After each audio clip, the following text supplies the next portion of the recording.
Hey, Todd Atlas with the Sound Pure Recording Studios here to talk about the A-Designs Hammer EQ.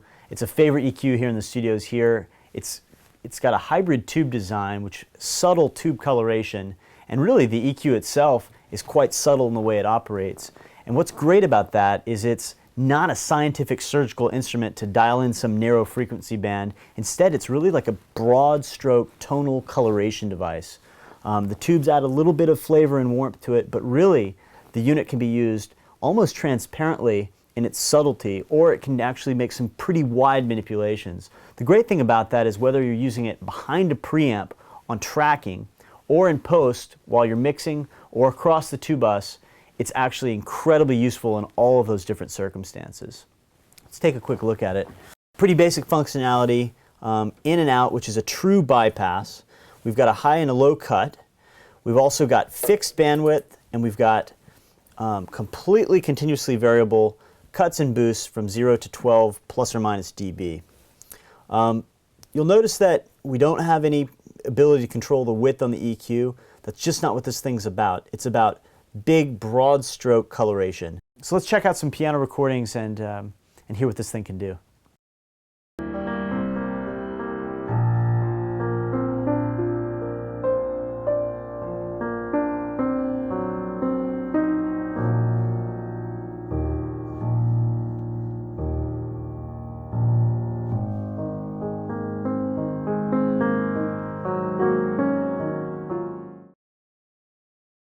So a pretty nice sounding recording made with an A-Designs Pacifica and a pair of Neumann M150s and a home. Again, we're dealing with a home recording which has certain limitations to it. I think that, to me, it sounds a little bit muddy. It sounds like it could use a little bit of edge to it, a little bit of brightness, and possibly some harmonic overtones as well. So I'd like to try and dial something into the hammer that gives me a tonal creation that's more suited to my needs.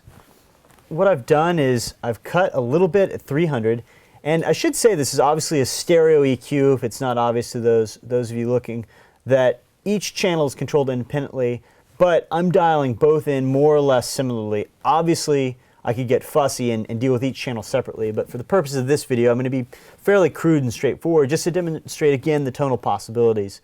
So I've dialed in 300 with a slight cut. I'm trying to eliminate some of that muddiness. I've brought in a little 1.6 with a pretty healthy 4 dB boost here, which is going to hopefully give me a little bit more brightness and cut. And I've added some 7.5, which again, a little brightness, but also a little bit of air on top as well. And let's see what we've got.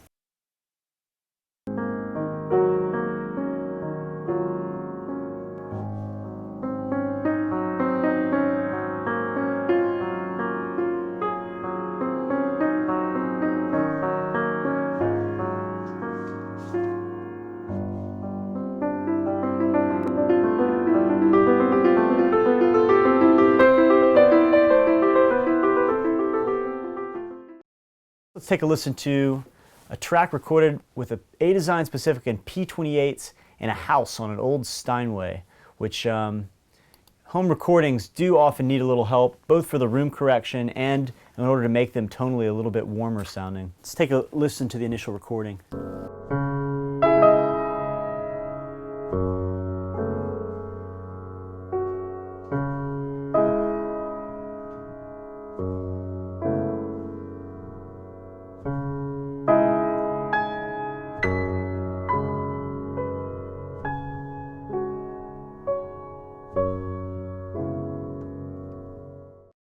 So to my ears, I'm hearing a kind of lack in the low mids. The piano doesn't sound thin to me, but it sounds bright on to this point that it's actually approaching a little bit of harshness. I'd like to make it sound fuller and richer, and even possibly air with a little bit more air, but at the same time maybe control some of the brightness. Just basically fatten the thing up.